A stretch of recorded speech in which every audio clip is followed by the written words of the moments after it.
Today's webinar is on the strengths, limitations, and use cases of navigation and satellite and other types of communications devices. I know in the original live stream description, I said satellite communications devices, but I have a use case for we have use cases for smartphones in the backcountry because some areas do have cellular reception, and we have use cases for two-way radios specifically. And I do want to talk about one of those use cases because it's one that I do use frequently, and I think there's a an opportunity for that. The goal of navigation is to ask two questions: where am I and where am I going? And so when we talk about a navigation device, those are the two primary questions we ask. Usually a navigation device has some kind of map integration with it. And I'm not talking just about GPS units. Sometimes a paper map is going to be your map when you pair it with a GPS device or another navigation device. The primary purpose of communications is I need help addressing that use case. So it might be an SOS scenario. It might be a medical advisory scenario. It might be a scenario where you're communicating with search and rescue in a way to try to figure out what's the best way to evacuate or whether or not you even need to evacuate. I'm going to discuss 8 different types of strategies here: MapEnCompass, a standalone GPS, satellite phones, GPS watches, smartphones, personal locator beacons, satellite messengers, and two-way radios.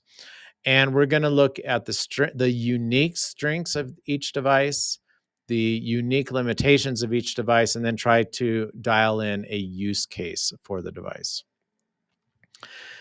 MapEnCompass still has relevance in today's navigation landscape.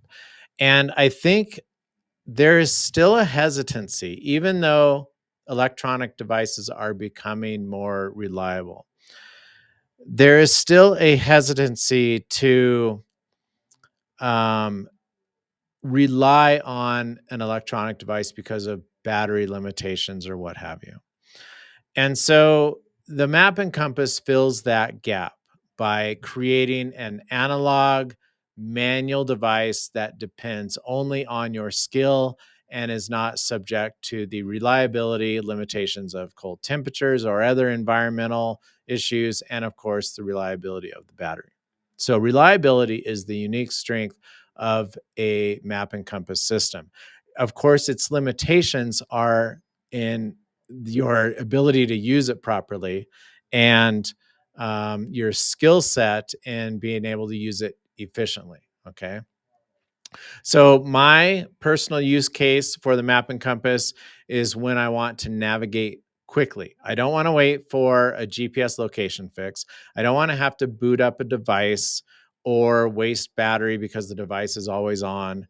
And so I have extensive training and experience in MapEnCompass navigation, so it's very intuitive for me. So I can keep a map in my hand while I hike and a compass on a lanyard around my neck and constantly understand between the relationship of me to the landscape and um, the monitoring of my progress via MapEnCompass. I can usually dial in my progress in a much faster way. So I think speed has an advantage, or there's the advantage of speed if it's in the hands of a skilled practitioner. The other scenario where I really like MapEnCompass is when I am in cold temperatures and I either am wearing gloves or mittens, and that makes using screens on devices hard to use, or it's cold enough that cold temperatures affect the screen or the battery life of the electronic device. So in those cases, I tend to lean more towards MapEnCompass use. Standalone GPS units. I posted a question on the forums a couple of months ago, and I asked people if there was still a use case for standalone GPS units. I personally do have a use case for them, and I'll talk about that towards the end. And I still have a standalone GPS unit, which I use and have chosen for its minimal weight and reliability in extreme conditions. The standalone GPS is still a very simple device. So think of, and I'll talk about this when I talk about smartphones, they're very versatile, right? You can put an infinite number of apps on them and achieve a lot of different functions. The standalone GPS device doesn't really have that option. It is a GPS device. It's often integrated with digital mapping and breadcrumbing, route finding. You can load routes on it, load waypoints on it, and whatnot, set waypoints. So it's a very focused navigation device. That's its strength. It's a one trick pony in that because it's used just for navigation, it is a very simple. And because they're often weather sealed and built for extreme temperatures, they offer the reliability that something like a smartphone is not going to offer. They're obviously not a communications device unless you get one that's integrated, like the Garmin InReach 66 map series, for example, where you've got InReach satellite communications functionality integrated with a standalone style GPS device.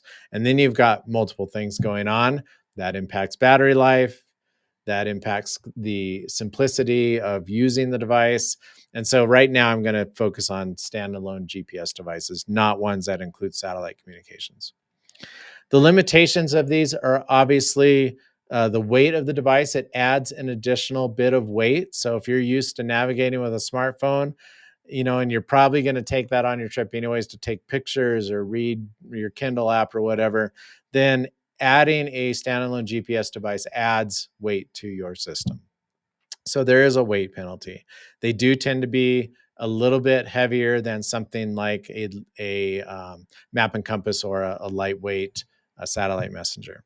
And then you have battery management. Now, standalone GPS devices have fairly good battery lives if you do not keep them on all the time. So there's a couple of ways you can use a GPS device. You can find that answer to that question, where am I, by turning on the device, grabbing a location fix, transferring it to a map, and then you've kind of dialed in where you are. And then you can turn the device off. That gives you an almost infinite battery life, and there's enough battery in these units to last the longest expeditions. Where you start sucking battery out is if you're tracking or the device is always on in a GPS fixing mode so that you can follow route progress. But even then, we've seen dramatic advances in battery life of standalone GPS units.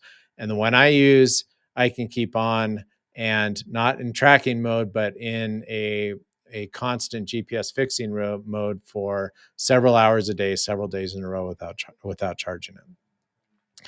So my use case for the standalone GPS device is when visibility is low and MapEnCompass no longer becomes as useful. So you can still use MapEnCompass on trails by using streams as handrails or bridges and trail signs and things like that as ways to fix lines of position and identify your location. But once you go off trail, low visibility conditions is where a dedicated electronic GPS provides some value. Standalone GPS devices typically work better in the cold than smartphones, and smartphones are not required for using standalone GPS devices. And so if you're not used to bringing a smartphone or you don't want to bring your smartphone in the backcountry with you, a standalone GPS device might be more appropriate. Obviously, there's no communications integrated with these, so we leave that right-hand column blank. Okay, let's talk about GPS watches. Again, no communications functionality per se, although most modern watches have the ability to integrate with either your smartphone, which, if it's connected to a satellite messenger, could receive incoming messages and notify the watch, or like in the case of the Garmin ecosystem, which is the one that I use the most, my Garmin watch connects directly to my Garmin InReach. And so I can get notifications from the InReach about incoming messages. So I can read messages, and you can send them from your watch, but it takes much, much longer than using the device or a smartphone interface. So I don't consider the watch a communications device beyond getting notifications on my watch, which is kind of a nice feature if my communicator is in my backpack. And then I can just look at my wrist and say, oh, I got a new notification. Do I need to pull the communicator out and reply or read it in detail? Or can I just look at my watch and say, oh, there's an FYI for me? In terms of navigation, the strength of a GPS watch is the fact that it's on your wrist and it's always available to you. So this gives you access to data faster than any other device.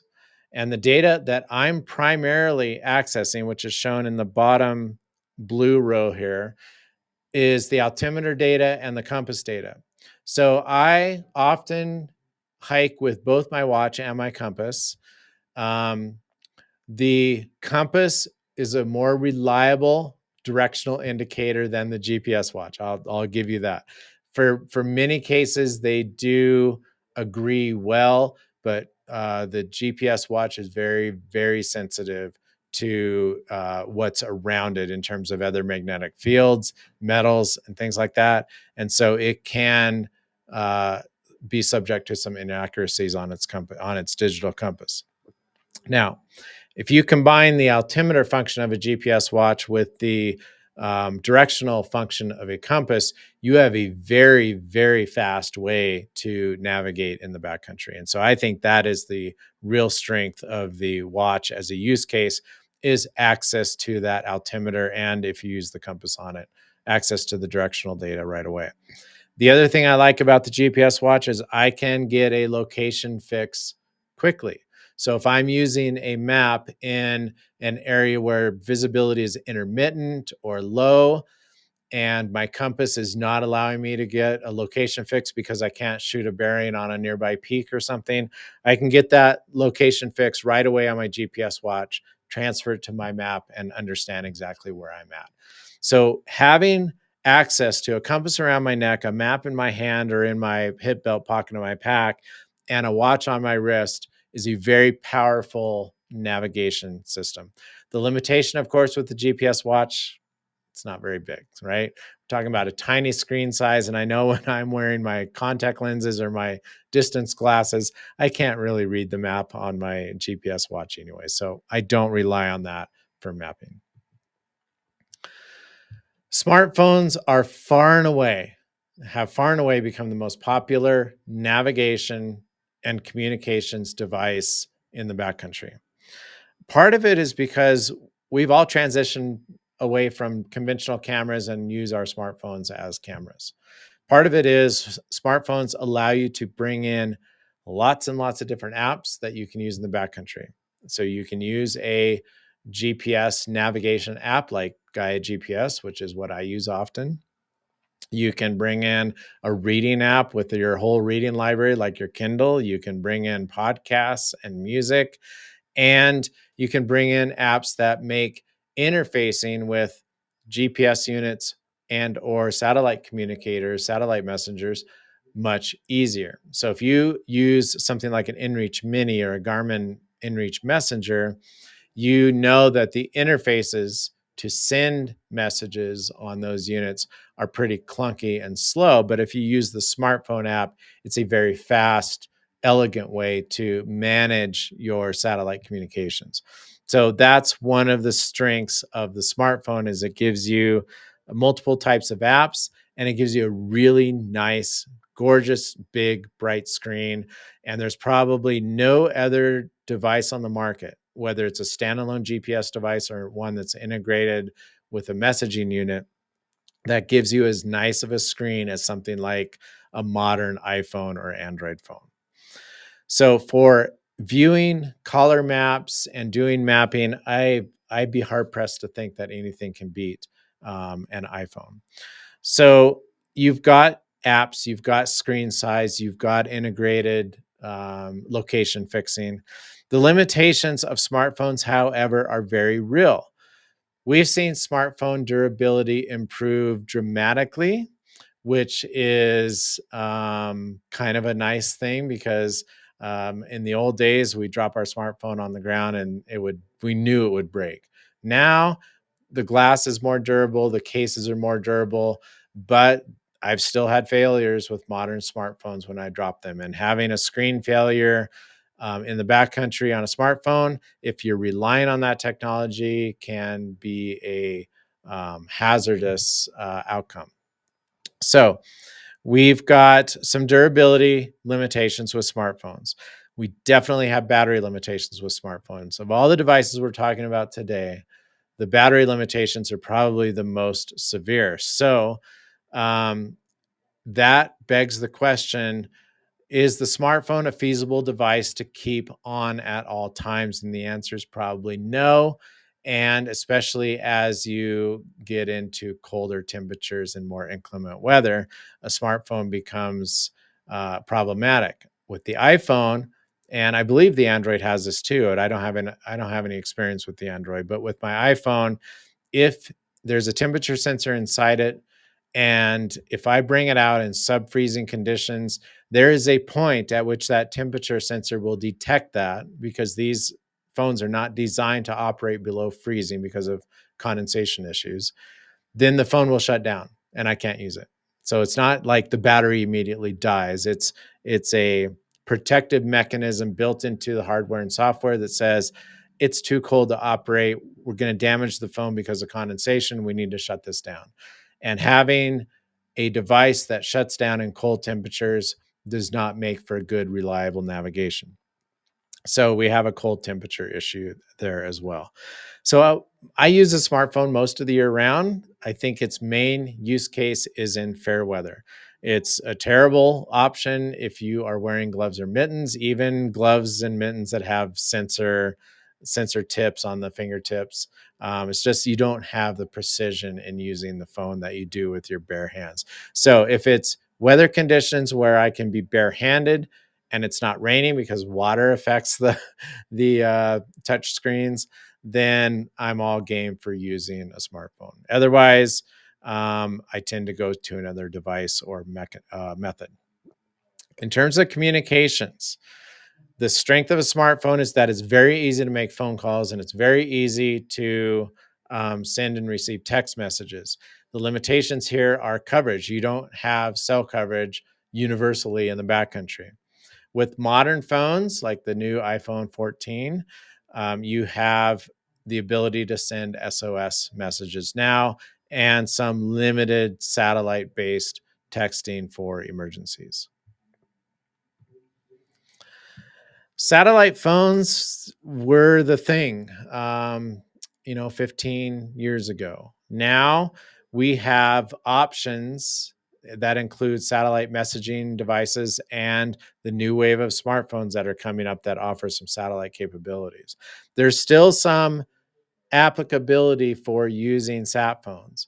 So obviously these are not navigation devices, although most satellite phones can tell you where you're at by giving you a location fix. There's no integrated maps or anything, so you're going to have to transfer that location onto something like a paper map. So the use cases for a sat phone in terms of navigation are really limited. It's if you carry a paper map and you just need to know a location fix, where am I? It's going to give you those coordinates, and then you can transfer it to your map. But its strengths are in communications. And so most satellite phones give you pretty good voice communications, where every other device, satellite communications device, is not. It's going to be limited to texting. So it gives you voice communications in a device that's more durable than a smartphone and gives you a wider coverage network because of the satellite network. And that's its real strength. The limitations here is that these things are really terrible for texting or sending and receiving data if you don't have a satellite modem. So if you add the weight of a satellite modem to connect to your sat phone and have a smartphone app that integrates and controls with the satellite modem, then you can do some limited data and texting. But that is going to be a difficult way to achieve the same function that could be achieved much easier with the satellite messenger. We'll go back to single-use devices now and talk about personal locator beacons. I think the one in the picture is the one made by ACR. That's the Rescue Link PLB. So no navigation functions other than the ability to send coordinates to the team that you're trying to send an SOS signal to. And its strengths are the fact that it's a one-trick pony that focuses strictly on SOS. And it does so in a package that's very durable. So marine applications, areas where you're exposed to salt water, these are very durable devices that are meant to be absolutely reliable. So marine and extreme environments make sense as a use case for a PLB. So because they're SOS only, the use case is limited to I'm in a life-threatening emergency and I need rescued ASAP. In that respect, these devices are no longer unique. They used to provide that unique function, but now we have that function that's provided by satellite messengers, which are also quite durable and reliable in extreme conditions. So we have some options available to us now. PLBs are still going to be more reliable than your smartphone. I don't know if I would rely on my smartphone to give me absolute reliability for an life-threatening SOS emergency in the wilderness environment. I want to talk a little bit about two-way radios because this is an area that I have quite a bit of experience in over the past several decades. As a wilderness guide, I've always tried to come up with ways to communicate within my party and on group trips as well, especially when the party is separated. Now, there's an axiom in guiding that says never separate your group, but that's not always practical or feasible. There are a variety of use cases where separating the group makes the group more efficient. So maybe we have a few slower people and a few faster people, and we travel as two groups and then meet up at the campsite. Maybe we reach a camping area and we split up into three groups and go scout for a good campsite. So then we might want the ability to communicate with each other. And then there's the case in guiding where I might have to escort or have one of my guides escort another party member that's can self-evacuate, but for one reason or another needs to leave the trip. And then we're separated and we need to communicate. So I find a couple of options are available here. One is with satellite messaging devices like the Zoleo or the Garmin InReach. And if you have multiple of these devices on a trip, you can communicate with each other. But keep in mind, you're bouncing those communications off a satellite, which has to relay it back to the other device. And there's a delay. It is not real-time communications. And these services go down frequently enough that and they're good at resolving these issues, but I've had the service go down for up to a couple hours at a time, and that does not make for great real-time communications. And so when we're in groups where we foresee the need to have to communicate separately, but within the group, we take two-way radios. Gives you access to short range communications in real time. So these are really useful tools when you're traveling as a group. The radio that I really, really like is the new Rocky Talkie radios. They're small, light, compact, and have an outstanding battery life. They have a couple of watts of power, so they're perfectly fine for communicating within a couple mile range as long as the terrain is not too complicated. The limitations here is that two-way radios, it's difficult to communicate over long distances, and it's difficult to communicate through complex topography. So if you're in canyon country in Southwest Utah and you're in this winding canyon, your range is going to go down a little bit. And you're in a deep canyon, satellite is obviously limited as well. Okay, so the use case for these is for intragroup communications. And then we have satellite messengers, and this is the fastest growing market segment of the devices that I've shown here. We've already established everybody has a smartphone, and then you have these 7 other types of devices, and satellite messengers are the fastest growing of the remaining market segments. So in terms of navigation, durability, they're going to have the same type of durability that a standalone GPS device is going to have. Their limitations are either the complete absence of a screen that can show a map or a screen that shows a very tiny map. Most satellite communicators are going to be monochrome, very small pixel screens, and so the ability to look at detailed maps on them is non-existent. The use cases for navigation for something like a Garmin InReach Mini or a Garmin Messenger or a Zoleo is the ability to have an occasional GPS location fix. If the device integrates with a smartphone app, as most of them do, then you have access to more robust mapping functionality, and that increases the capability of these devices significantly. In terms of communications, their big strength is texting. So as a standalone unit, many of these devices cannot text other than the pre-built preset text messages like "I'm okay" or "come rescue me" or whatever it is. But if you have the ability to integrate that device with a satellite messaging app on your smartphone, then you have complex text messaging capabilities. The limitations is the same as the strength. You've got to integrate this with your smartphone to get the most out of these devices, and that's a limitation because of smartphone reliability, battery life, using it in inclement weather and things like that. So my favorite use case for a satellite messenger as a communications device is for non-emergency communications. Now, obviously, I think it's fine for an SOS device. I think it's just as good as a PLB for SOS use. And all of the satellite messaging devices have that SOS capability. It's just not unique to this device, where non-emergency text communications is a unique feature of the satellite messenger. I'll walk through a little bit about what I use on my trips. Most of my personal trips in fair weather, so this is most 3-season trips, I'm going to use a MapEnCompass. I always have those things available to me just because I'll be honest with you, I enjoy navigating with a MapEnCompass. I enjoy staying in tune with the landscape around me. It gives me a lot of satisfaction, and it's part of what I really, really like about being in the wilderness is having that connection to the landscape around me. So I don't just choose MapEnCompass because I think it's the best or the fastest, although I've practiced it a lot and I am very fast at it and I enjoy that speed, but it's mostly because I enjoy the connection to the landscape around me. I wear a GPS watch. And the primary reason I wear that GPS watch is to track my physiology.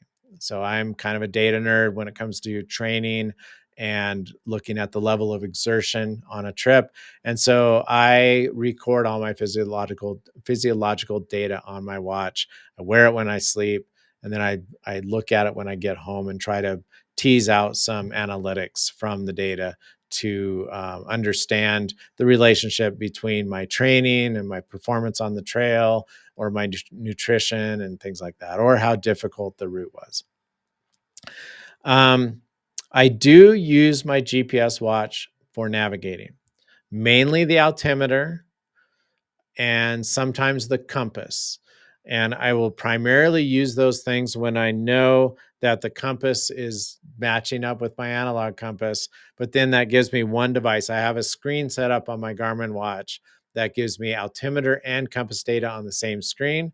So when I'm navigating, I can hold my map in my right hand and I can just take a peek at my watch in my left hand, hold it next to each other, and I've got a very potent, fast navigation tool. I do use a smartphone. I am going to use that primarily for taking photographs and reading in bed at night and analyzing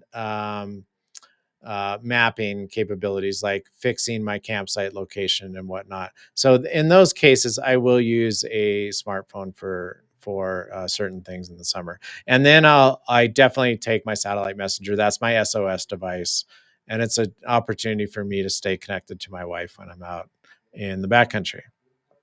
My winter trips, I tend to keep my map, compass, and GPS watch, but I add a standalone GPS because it's a much easier device to use than a smartphone in very cold and wet or rainy or snowy environments. On my guided and group trips, I typically take a sat phone for guided trips, not necessarily for groups. But for guided trips, I use a sat phone mainly because I want the ability to talk to a medical professional in real time. Okay, so if we need to consult a medical professional for an emergency, I'm bringing a sat phone. We always carry a satellite messenger because that's our texting device for non-emergency communications, and it saves a whole lot of battery to text versus using the sat phone battery for voice. And then we use two-way radios for communicating within the group.